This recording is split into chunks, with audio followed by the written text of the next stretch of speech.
Egunon, bilkura hau publikoa da eta grabatuta zabaldu egingo da herritarrek gai horien berri izan dezaten. Bilkurara ikusle gisa joaten direnek askatasunez egiten dute eta ulertzen da baimena ematen dutela haietatik lortzen diren iritziak eta irudiak grabatzeko eta zabaltzeko. La sesión tiene carácter público y se va a proceder a su grabación y difusión para generar conocimiento de la ciudadanía de los asuntos tratados en la misma. Las personas asistentes como público a la sesión lo hacen libremente y se entiende que dan su consentimiento a la grabación y difusión de las opiniones y las imágenes que de la misma se obtengan. Perdón. Expediente 444/2026, aceptación de la encomienda de gestión de Zayako Eguzki Egoitza para el mantenimiento del edificio. ¿Xavier? Sí, bueno, en este punto lo que se propone es utilizar la figura jurídica de la encomienda de gestión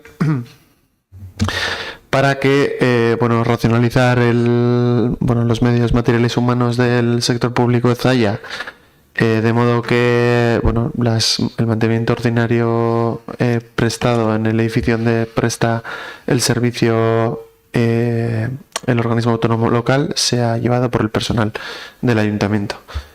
Se acordó por parte del órgano competente del organismo autónomo y ahora faltaría la aceptación por parte del ayuntamiento a través del pleno mediante mayoría absoluta.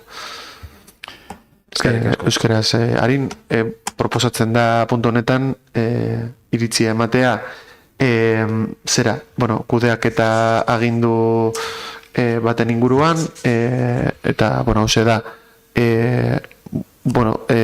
Zaiako sektore publikoa nolabait hobeto antolatzeko, toki erakunde autonomoak zerbitzu ematen duen higiezinean proposatzen da udal edo udaleko langileek ematea eguneroko mantenimiendoa eta ohiko mantenimiendoa eta horretarako tresna juridiko erabili da.